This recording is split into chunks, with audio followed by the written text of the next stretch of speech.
विश्व महामारीको रूपमा फैलिएको कोरोना भाइरस कोभिड-19 को प्रभाव नेपालमा परेसँगै यसको प्रभाव सुदूरपश्चिममा पनि छ। यो बीचमा सुदूरपश्चिम प्रदेश सरकारले आफ्नो नीति तथा कार्यक्रम पारित गरेको छ भने अहिले केही आउँदो समयमा आफ्नो बजेट पनि प्रस्तुत गर्न गइरहेको छ। खास गरी पछिल्लो समयमा सुदूरपश्चिम प्रदेशमा कोरोना भाइरस कोभिड-19 को रोकथाम र नियन्त्रणको के कस्तो प्रयास भइरहेको छ र सरकारको नीति तथा कार्यक्रमले कस्तो विषयलाई समेटेको छ भन्ने विषयमा कुरा गर्न सुदूरपश्चिम प्रदेश सरकारका मुख्यमन्त्री त्रिलोचन भट्ट हामीसँग हुनुहुन्छ। सर्वप्रथम उहाँलाई हामी कार्यक्रममा स्वागत गरौँ। मुख्यमन्त्रीज्यू, कार्यक्रममा हजुरलाई स्वागत छ। धन्यवाद। के छ सुदूरपश्चिम प्रदेश सरकारले पछिल्लो पटक नीति तथा कार्यक्रम पास गरिसकेको छ, बजेट पनि केही समयपछि आउँदैछ, के कसरी अगाडि बढिरहेछ? प्रदेश सरकारले कुन चिजलाई बढी प्राथमिकता दिएको छ यति बेला? जसरी कोरोना भाइरस कोभिड-19 को चाहिँ अहिले विश्वमै महामारीको रूपमा भएको छ, नेपालमा पनि त्यसको सङ्क्रमण बढ्दो छ, सुदूरपश्चिममा पनि पछिल्लो समयमा बढ्दै गइरहेछ। यो बिचमा जसरी सरकारले नीति र कार्यक्रम ल्याएको छ नि, कस्तो चिजलाई प्रायोरिटी दिएको छ? सर्वप्रथम त अब हामी अहिले यो विश्वव्यापी रूपबाट जो कोरोना सङ्क्रमण फैलिएको छ र नेपालमा पनि पछिल्लो चरणमा बढ्दो क्रम देखिरहेको छ र सुदूरपश्चिममा पनि केही बढेको छ पहिलेभन्दा। र यो बिचमा हामीले हाम्रो प्रदेश सरकारको नीति तथा कार्यक्रम र बजेटको तयारी गरिरहँदाखेरि नीति तथा कार्यक्रम हाम्रो सदनबाट पास पनि भइसकेको स्थिति छ र यसमा हामीले दुई तीनवटा कुरालाई प्राथमिकता दिएका छौँ। पहिलो कुरा त अहिले विश्वव्यापी रूपबाट देखिएको जो सङ्क्रमण छ यसले एउटा के देखाएको छ त भन्दाखेरि स्वास्थ्य उपचारको व्यवस्थापन यदि ठिक भएन भने बाँकी सबै चिजहरूको खासै महत्त्व देखिएन अहिलेको स्थितिमा। त्यसकारणले पनि हामीले स्वास्थ्यलाई पहिलो प्राथमिकतामा राखेका छौँ, किनभने सुदूरपश्चिम प्रदेश विगतमा पनि स्वास्थ्य उपचारको हकमा अलिक कमजोर नै हो हाम्रो सुदूरपश्चिम प्रदेश। त्यसकारणले पनि हामीले स्वास्थ्यलाई प्राथमिकतामा राखेका छौँ र यो सँगसँगै हामीले कृषिमा प्राथमिकता राखेका छौँ र कृषिलाई रोजगारीसँग जोड्ने र उद्योगसँग जोड्ने कुराहरू राखेका छौँ र यो सँगसँगै हाम्रा साना उद्योगहरूको स्थापना गर्ने कुराहरू, त्यो उद्योगलाई प्रायोरिटीको साथमा अगाडि बढाउने कुराहरू पनि हामीले राखेका छौँ र जलस्रोतको कुराहरू छन् र निरन्तर रूपबाट अगाडि बढिरहेका कार्यक्रमहरूलाई पनि हामीले अगाडि सारेका छौँ र स्वास्थ्यलाई हामीले प्राथमिकता राख्नको पछाडिको कारण भनेको हाम्रो विगतमा सुदूरपश्चिम प्रदेशका 9वटा जिल्ला छन् र 9वटा जिल्लाको कैलाली बाहेक अरू जिल्लाहरूमा त्यति व्यवस्थित हस्पिटल नभएको स्थिति नै हो।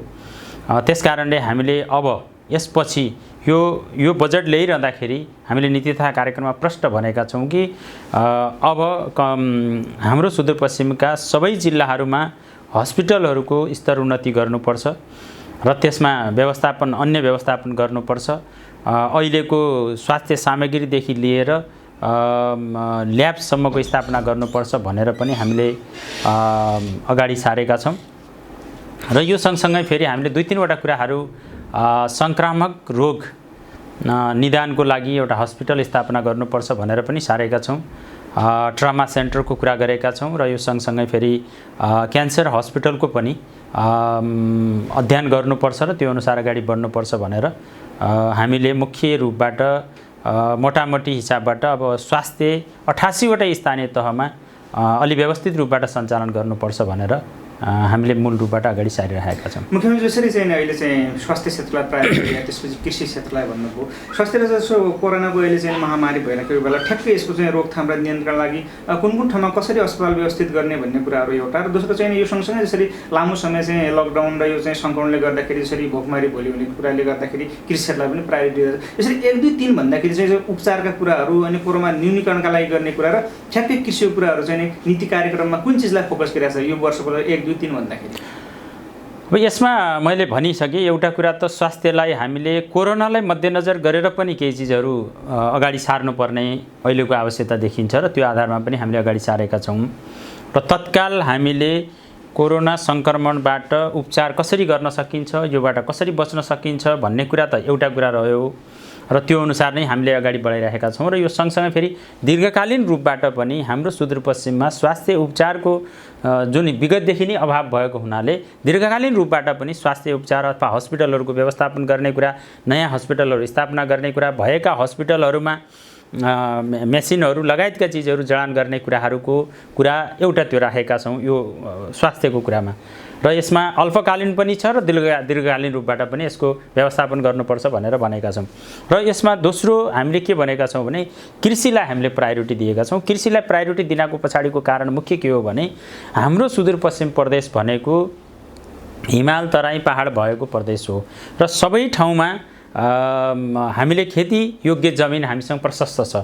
तर त्यो खेती योग्य जमिनलाई अहिले हामीले अधिकांश जमिन बाँझो छ र भएको जमिनमा पनि हामीले अहिलेको आधुनिक खालको अथवा वैज्ञानिक खालको खेती प्रणाली नभएको कारणले अलि उत्पादन बढेको छैन। त्यसकारणले हामीले त्यसलाई अलि वैज्ञानिकरण गर्ने खासरी परम्परागत खेती प्रणालीलाई परम्परागत कृषि प्रणालीलाई अलिकता आधुनिकतातिर लिएर जाने अहिलेको युगको अनुसार अगाडि बढाउने र माटोको उर्वरा शक्ति कमजोर भइसकेको स्थितिमा त्यसमा पनि त्यो अनुसारको ट्रिटमेन्ट गर्ने र त्यसरी अगाडि बढ्नुपर्छ भनेर हामीले कृषिलाई अगाडि सारेका छौँ।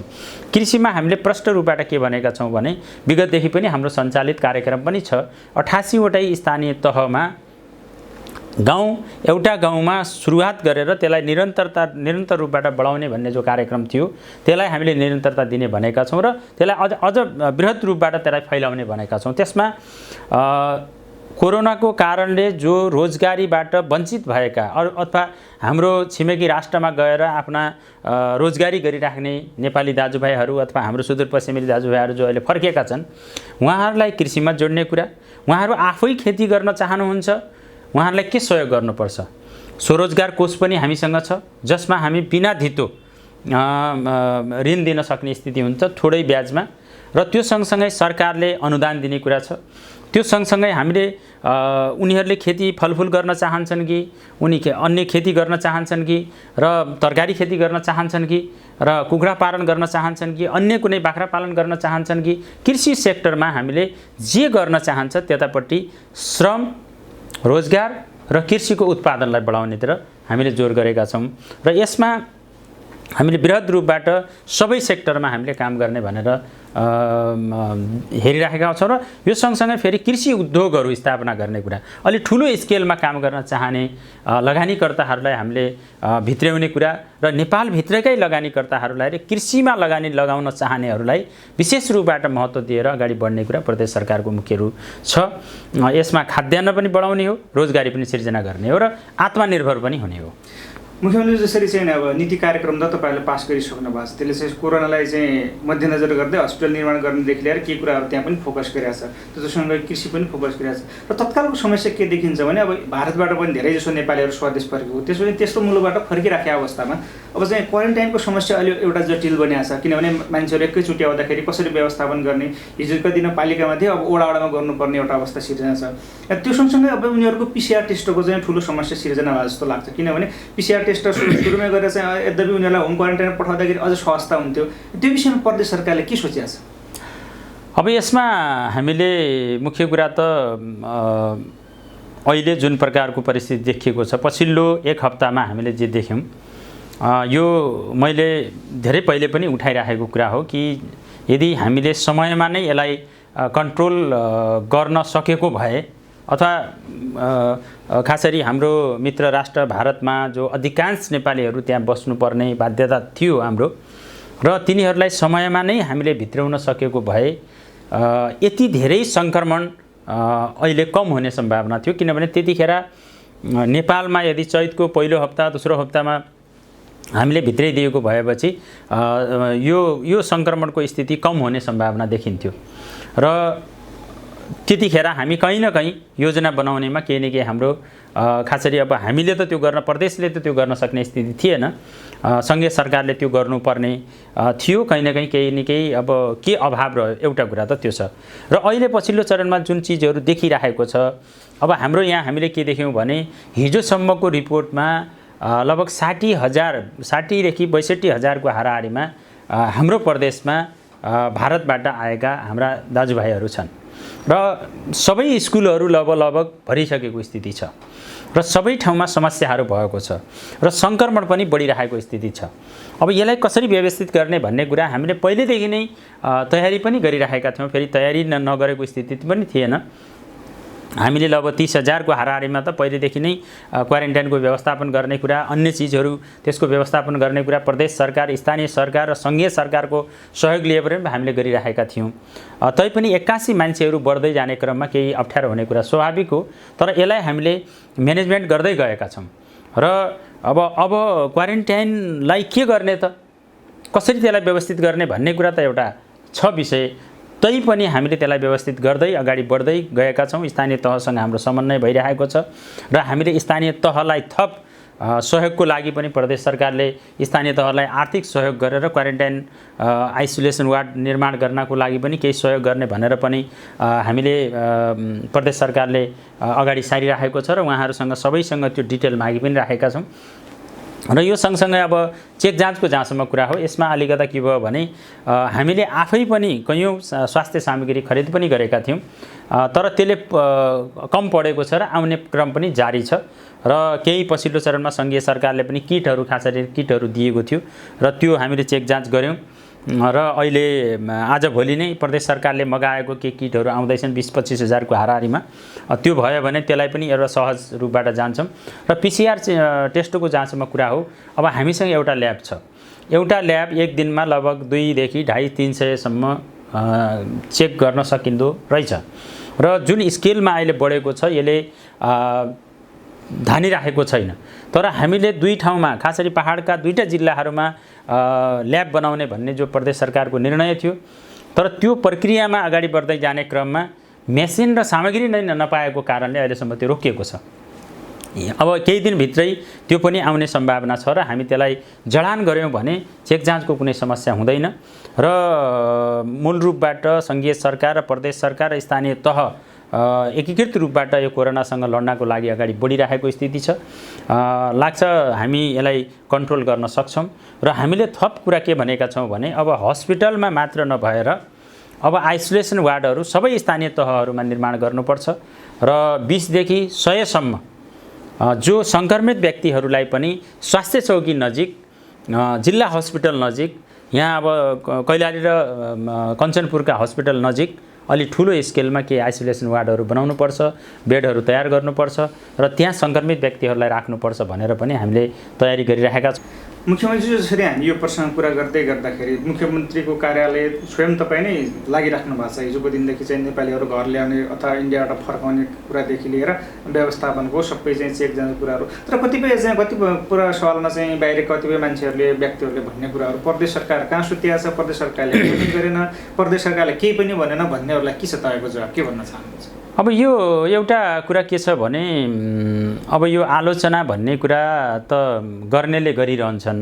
फेरि नेपालमा यसको मात्रा अलि बढी नै हुन्छ फेरि, किनभने अहिलेको जुन महामारी छ विश्वव्यापी रूपबाट अब सबैले बुझ्ने कुरा के हो भने शक्ति राष्ट्रहरू त यसलाई कन्ट्रोल गर्न सकिरहेका छैनन् भने, यसको लागि म्यानेजमेन्ट गरिराखेका छैनन् भने आफै सोच्ने कुरा हो कि कति हामीले गऱ्यौँ, त्यसले पुग्यो कि पुगेन, त्यसलाई सहयोग गरेर अगाडि बढ्नु भन्दा पनि आलोचना गर्ने, जनतामा एउटा प्रकारको निराशा पैदा गर्ने र सकारात्मक कुरा भन्दा पनि नकारात्मकको प्रचार गर्ने यो एउटा जो देखिएको छ हाम्रो नेपालभरि नै देखिएको छ। यसमा मेरो भन्नु त के छ भने सके सहयोग गरौँ, सहयोग गर्दा नै सबैभन्दा उचित हुन्छ र सबै साझा रूपबाट नै अगाडि बढ्ने कुरा हुन्छ। अब सकिँदैन भने भ्रम सिर्जना नगरौँ। प्रदेश सरकार कहाँ छ, प्रदेश सरकारले के गर्यो, प्रदेश सरकार किन सुतेको छ? अब प्रदेश सरकारले गर्ने, स्थानीय सरकारले गर्ने, सङ्घीय सरकारले गर्ने, यो भने त एउटा सिस्टमले गर्ने हो। प्रहरी लागिरहेको छ, स्वास्थ्य निकाय लागिरहेका छन्, कर्मचारीहरू लागिरहेका छन्, जनप्रतिनिधिहरू लागिरहेका छन्। अब मुख्यमन्त्री गएपछि मात्रै प्रदेश सरकार गएको हुने, यदि नगएर मुख्यमन्त्री कुनै ठाउँमा अथवा मन्त्रीहरू नगएको नदेखिए भने प्रदेश सरकारले गरेन भन्ने प्रकारको जुन आलोचना छ, यो एउटा व्यवस्थामाथिको असन्तुष्टि पैदा गराउने एउटा षड्यन्त्र भइरहेको छ पनि मलाई लागिरहेको छ। एउटा कुरा। दोस्रो कुरा के हो भनेपछि फेरि अब हामीले जसरी भनौँ न यो साझा रूपबाट यसो साझा समस्या हो, साझा रूपबाट यसको हल गर्नुपर्छ भन्दा पनि आरोप जति अरूको टाउकोमा हालिदिने, फलानाले गरेन त्यस कारणले भएन भनेर पनि एउटा जनतामा एउटा प्रकारको निराशा पैदा गर्ने कुरा हो। अब फेरि आलोचनाबाट हामीले डराउने कुरा पनि छैन।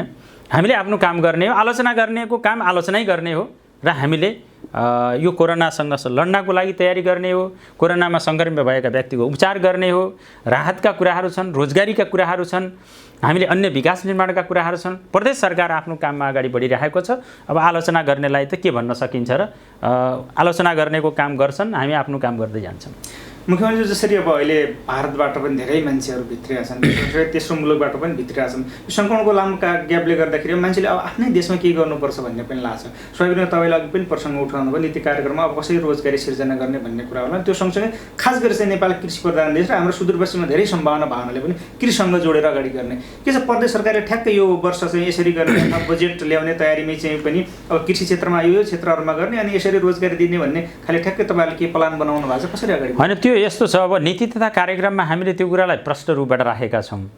कृषिमा रोजगारी सिर्जना गर्ने कुरा, विकास निर्माणमा रोजगारी सिर्जना गर्ने कुरा, उद्योगहरू सञ्चालन गरेर रोजगारी सिर्जना गर्ने कुरा र कोही व्यक्ति यदि स्वरोजगार हुन चाहन्छ, भारतमा बसे वा भारतभन्दा अरू देशमा बसेका व्यक्तिहरूले कसरी केही सिकेको हुनसक्छ, तर सिकेको छ, सिप छ, सबै चिज छ, तर उसले आफूसँग उसँग आर्थिक छैन भने र त्यसको पनि सरकारले बिना धितो एकदमै न्यून ब्याजमा सहयोग गरेर स्वरोजगार हुने कुरा पनि प्रदेश सरकारले अगाडि सारेको छ। त्यसकारण यो कुरालाई अब विधिमा ढालेर हामीले कार्यान्वयनमा गर्ने क्रममा हामी बजेटमा यसलाई प्रष्ट रूपबाट अगाडि सार्छौँ। र अहिले एउटा कुरा के छ भने हामी सबैलाई एउटा महसुस के भएको रहेछ, के छ भने आखिर हामीलाई अन्तिममा चाहिने भनेको हाम्रो आफ्नै देश हो, अनि आफ्नै देश चाहिँदो रहेछ, आफ्नै घर चाहिँदो रहेछ, आफ्नै समाज चाहिँदो रहेछ भन्ने कुरा यो सङ्क्रमणले हामी सबैलाई बोध गराएको छ। त्यसकारणले अब हामी आफ्नै देशमा हो थाई रोजगारी एकैचोटि नहुन सक्छ, सिजनली रोजगारी सिर्जना गर्ने कुरा र हामी कृषिमा ध्यान दिने कुरा र सबै कुराहरूमा हामी अगाडि बढ्यौँ भने मलाई लाग्छ जति नेपाली दाजुभाइहरू सुदूरपश्चिमका दाजुभाइहरू सुदूरपश्चिममा पूर्वी आउनुभएको छ उहाँहरूलाई यहीँ व्यवस्थापन गर्न सकिन्छ र हामी त्यसको लागि अगाडि पनि सारिराखेका छौँ। हामीले के भनेका छौँ भने सङ्घीय सरकारले पनि यो नीति ल्याउनुपर्छ, ल्याएको पनि छ, स्थानीय तहहरूले पनि यो नीति ल्याउनुपर्छ र प्रदेश सरकारले पनि यो तीनटै तहका सरकारहरूले साझा रूपबाट अब रोजगारी नेपालीहरूको रोजगारी नेपालमै सिर्जना गर्नुपर्छ भन्ने विषयमा यदि हामी लाग्यौँ भने मलाई लाग्छ रोजगारी सिर्जना गर्न सकिन्छ र प्रदेश सरकार एकदम योजनाबद्ध रूपबाट अगाडि बढेको छ र बजेटमा हामी त्यसलाई मूर्तिकृत गरेर अगाडि ल्याउँछौँ। मुख्यमन्त्री जसरी चाहिँ अब रोजगारीको त एउटा प्लान प्रदेश सरकारले बनाइसकेको छ र बिस्तारै कार्यान्वयनमा जाला। अब तत्कालीन रूपमा चाहिँ खास गरी चाहिँ भारतबाट आएका र अन्य मुलुकबाट आएका मान्छेको चापले गर्दाखेरि पनि एक किसिमको समस्या सिर्जना भयो। एक किसिमको मजदुर कृषकहरू तल्लो जो निम्न आय भएका मान्छेहरूलाई राहत एक चरणको त सायद वितरण पनि भइसकेको छ राहतको कुराहरू र खाद्यान्न आपूर्तिको व्यवस्थापन कसरी मिलाछ प्रदेश सरकार? अनि अहिलेसम्म त हामीले पहिलो चरणमा हामीले राहत स्थानीय तह मार्फत वितरण गऱ्यौँ। खास गरी प्रदेश सरकारले 16 करोडको हाराहारीमा लगभग राहत सबै 88वटा स्थानीय तह मार्फत दैनिक जेलादारीमा काम गर्ने मजदुरहरू, कृषि मजदुरहरू जसलाई छाक टार्न पनि अप्ठ्यारो भइरहेको अवस्थामा रहेका कमजोर अवस्थाका हाम्रा नागरिकहरूलाई राहत दिनुपर्छ भनेर नै हामीले राहत अगाडि सार्यौँ र त्यो दिइसकेपछि अब अझ पनि समस्या सिर्जना हुन सक्ने सम्भावना छ। त्यसकारणले पनि अब यसलाई कसरी व्यवस्थित गर्ने भन्ने कुराहरू पनि हाम्रो छलफल भइरहेको छ। अब अहिलेसम्म आपूर्तिको समस्या त्यति धेरै देखिएको छैन। अब यो बढ्दै गयो भने लकडाउन अझ बढ्दै गयो, थपिँदै गयो भनेपछि केही समस्याहरू आउन सक्छ। तर यसको बारेमा पनि एउटा विज्ञहरूसँग सल्लाह सुझाव लिएर अब लकडाउनलाई कसरी बुझ्ने त, कसरी यसलाई अगाडि बढाउने र यो सँगसँगै हामीले आफ्ना आर्थिक क्रियाकलाप कसरी सिर्जना गर्ने, कसरी कामहरू बढाउने, कसरी हामीले अन्य कामहरूलाई अगाडि बढाउने भन्ने कुरा सङ्घीय सरकारले सोच्नुपर्छ जस्तो मलाई लाग्छ। र किनभने अब धेरै दिनसम्म हामी लकडाउनमा राख्ने, धेरै दिनसम्म हामी बन्दाबन्दीमा रहन सक्ने स्थिति हुन्छ कि हुँदैन र हाम्रा उद्योगहरूको स्थिति के हुन्छ, हाम्रा अन्य कामहरू किसानहरूको काम कसरी, किसानहरूको आफ्नो खेती कसरी गर्न सक्छन्, यी सबै चिजलाई मध्यनजर गरेर केही न केही एउटा योजना त अगाडि सार्न नै पर्छ।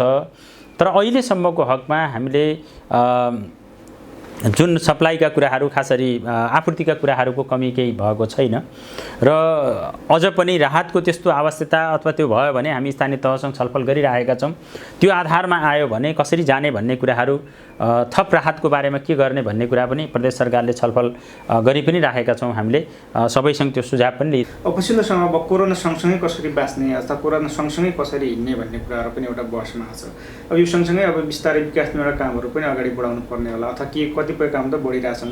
के चाहिँ प्रदेश सरकारले अब चाहिँ नगरी नहुने केही डेभलपमेन्ट कामहरू चाहिँ कसरी अगाडि बढाएको छ अहिलेको परिवेशमा? अहिले हाम्रो लगभग चैत र वैशाखमा त काम ठप्पै नै भयो, किनभने अलि कडा रूपबाट त्यतिखेर लकडाउन पहिले भएको अलि सुरुवाती चरण भएको हुनाले यद्यपि चैत र वैशाखमा हामीले कति कडा गर्नु पर्थ्यो अथवा गर्नु पर्थ्यो कि पर्थेन त्यो एउटा विषय होला, तर चैत र वैशाखमा अलि काम रोकियो पनि। त्यसपछि हामीले आस्ता आस्ता के भन्यो भने कमसेकम एउटा कुनै गाउँमा जहाँ बाहिरबाट मान्छे पनि गएको छैन र त्यो गाउँमा यदि विकास निर्माणका कामहरू सञ्चालन छन् भने त्यही गाउँका मान्छेलाई त्यो विकास निर्माणसँग जोडेर काम गर्दा खासै फरक पर्दैन। किनभने कोरोना सङ्क्रमण भनेको त बाहिरबाट आएपछि आवत जावत चलेपछि मात्रै सर्ने कुरा हो, त्यही गाउँमा आफै उत्पन्न त हुनेवाला छैन। त्यसकारणले पनि त्यो कामहरू हामीले सुरु त गरेका छौँ, तर केही अब यसको कारणले केही विकास निर्माणमा अलि ढिलाइ हुने कुरा, केही काम अलि कम हुने कुरा, खर्च जो विकास खर्च त त्यो विकास खर्च अलि कम हुने कुरा त हुने नै भयो, त्यो देखि पनि हाल्यो। तर अहिले पनि हामी अलि तीव्र गतिमा प्रदेश सरकारका सबै कार्यालयहरूलाई हामीले के भनेका छौँ भने सामाजिक दूरी अपनाएर जनताको बिचमा भएका कामहरूलाई त्यहीँको जनतालाई त्यो विकाससँग जोडेर हामीले न्यूनतम मापदण्ड पुरा गर्दै काम पनि सञ्चालन गर्नुपर्छ भनेर पनि भनेका छौँ। मुख्यमन्त्री जसरी अब तपाईँले नीति कार्यक्रम पास गरिसक्नु भएको छ अनि के विषयमा चाहिँ गर्नुभयो, यसमा चाहिँ थप विशिष्ट केही चिजहरू छन् खास गरी नीति कार्यक्रमले चाहिँ जनजीवनमा प्रभाव गर्ने गरी जसरी तपाईँहरूले प्रस्तुत गर्नुभएको छ? स्वास्थ्य, शिक्षा लगायतका कुराहरू जो भौतिक निर्माणतर्फका कुराहरू हाम्रो निरन्तर अगाडि पनि बढिरहेका छन् र त्यसलाई हामीले निरन्तरताको साथमा अगाडि बढाइरहेका छौँ। अहिले एउटा हामीले के भनेका छौँ भने अब सडकहरू नयाँ मात्र काट्ने होइन, काटेका सडकहरूलाई अब पिचतिर लगेर जानुपर्छ भन्ने एउटा लक्ष्य लिएका छौँ हामीले। अब आउने आर्थिक वर्षमा कति 100 किलोमिटर हामीले पिच गरिसक्ने एउटा त्यो लक्ष्य लिएका छौँ र बजेटमा हामीले प्रष्ट रूपबाट अगाडि सार्छौँ। एउटा कुरा त्यसो निर्माणतर्फको। अर्को कुरा यो सँगसँगै स्कुलका भवनका कुराहरू छन्। स्वास्थ्य चौकी मैले अघि पनि भनिसकेँ, 88वटै स्थानीय तहमा हामीले नीति तथा कार्यक्रममा के भनेका छौँ भने स्थानीय तह, प्रदेश सरकार, सङ्घीय सरकार तीनटै मिलेर कमसेकम एउटा स्थानीय तहको सदरमुकाममा 15 शय्याको हस्पिटल निर्माण गर्नुपर्छ। यसको लागि प्रदेश सरकार तयार छ भनेर पनि भनेका छौँ। अब यसमा पनि हामी काम अगाडि सार्छौँ र यो सँगसँगै फेरि उद्योगको कुराहरू हामीले सङ्घीय सरकारको जडीबुटी कम्पनीसँग सम्झौता प्रारम्भिक भइसकेको छ र अब जडीबुटी उद्योग खास गरी कञ्चनपुरमा र कैलालीमा र पहाडी केही जिल्लाहरूमा हामीले जडीबुटी उद्योग थोरै स्केलमा भए पनि सञ्चालन गर्नुपर्छ भनेर पनि हामीले अगाडि सारिरहेका छौँ। त्यो सँगसँगै फेरि हामीले ऊर्जाको सेक्टरमा दुईटा हाम्रा 20 मेगावाटसम्म प्रदेश सरकारले आफै गर्न सक्ने सङ्घीय सरकारको नीति भएको हुनाले अब 20 मेगावाटसम्म कमसेकम काम सुरु गर्नुपर्छ आउने आर्थिक वर्ष, जो हामीले नीति तथा कार्यक्रममा प्रष्ट भनेका छौँ। अब सरकारको लगानीमा स्थानीय तह यहाँको आम जनतालाई सहयोगको रूपबाट राखेर हामीले कमसेकम 10-20 मेगावाटको काम कमसेकम सुरु गर्नुपर्छ भनेर हामीले अगाडि सारेका छौँ र हामी सुरु पनि गर्छौँ ऊर्जाको सेक्टरमा। र यो सँगसँगै फेरि हामीले पर्यटनको कुरा गरेका छौँ। पर्यटनको कुरा गत वर्ष पनि हामीले एउटा महत्त्वपूर्ण प्रदेश गौरवको रूपबाट नै पर्यटकीय कोरिडोरको रूपबाट हामीले अगाडि सारेका थियौँ, तर त्यो काम त्यति हुन सकेन। अब त्यसको एउटा डिटेल डिपिआर गरेर खास गरी तराई, पहाड, हिमाललाई जोडेर कोरिडोरहरू निर्माण गरेर त्यहाँ पर्यटकको व्यवस्थापन गर्ने भनेका पनि छौँ।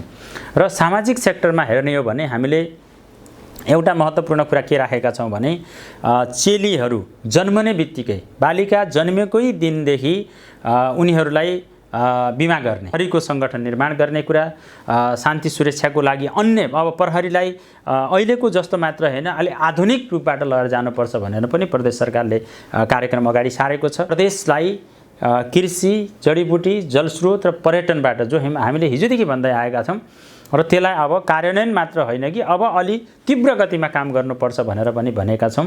कहिले अब किनभने अब सरकारले गति लिएर अगाडि जानुपर्छ भन्ने कुरामा प्रदेश सरकार एकदम प्रष्ट छ र हाम्रो बजेटमा त्यो कुराहरू झल्कन्छ। मुख्यमन्त्री अन्तमा अब यो सुदूरपश्चिम प्रदेशका बासिन्दालाई के भन्न चाहन्छ? हामीले पटक पटक भनिराखेको अहिलेको जुन समस्या महामारी छ योबाट बच्नको लागि हामी आफै सजग र एकदम सचेत हुनु जरुरी छ। जति आफू सजग हुन्छौँ, जति आफू सचेत हुन्छौँ, जति हामी आफैले आफूलाई बचाउने र समाजलाई बचाउने, परिवारलाई बचाउनेतिर लाग्छौँ, त्यो नै यसको लागि मुख्य हतियार हो। त्यसलाई हामीले प्रयोग गर्नुपर्छ। एउटा कुरा त त्यो भन्न चाहन्छु। अर्को कुरा जुन प्रकारको प्रचारबाजी भएको हुन्छ, साना कुराहरूलाई समाउँदै प्रचार गर्ने जुन काम भएको छ, यसको पछाडिको एउटा कुरा त अहिलेको युगमा सामाजिक सञ्जाल छ, मिडिया छ। यो अहिलेको तीव्र समयमा एकदमै सञ्चार माध्यमहरू तुरुन्त जानकारी पनि हुन्छ। तर यो सँगसँगै के हुन्छ भने जुन प्रकारको कोरोना सम्बन्धीको एउटा भ्रम आएको हुनसक्छ, सरकारप्रतिको कुरा छ, आम जनप्रतिनिधिहरूको विषयको कुराहरू छन्, यी भ्रामक कुराहरूबाट सचेत हुन जरुरी छ। किनभने सरकारहरू लागेका छन्, सबै सरकारहरू काम गरिरहेका छन्, गर्नु पनि पर्छ र हामी गर्छौँ पनि। र यो कुरालाई पनि हामीले ध्यान दिन म तपाईको यो टिभी मार्फत म आग्रह गर्न चाहन्छु आम जनता, आम नेपाली प्रदेशवासीहरूलाई।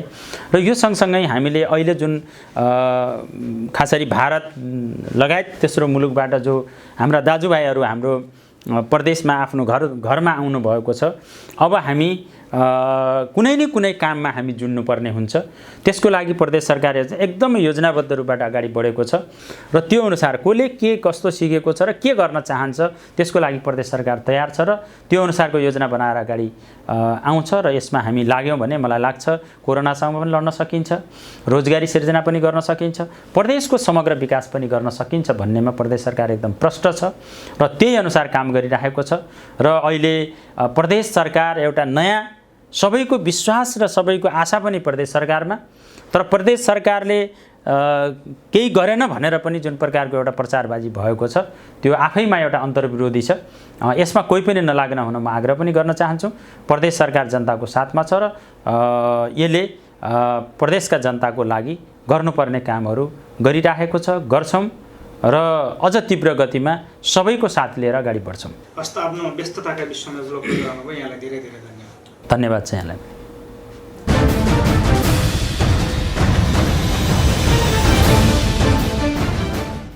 हस् दर्शक, आजका लागि कार्यक्रम समृद्ध सुदूरपश्चिम यति नै। अर्को साता नयाँ विषयवस्तुसहित प्रस्तुत हुने बाचा गर्दै आजका लागि भने कार्यक्रमबाट हामी सबैलाई बिदा दिनुहोस्। नमस्कार।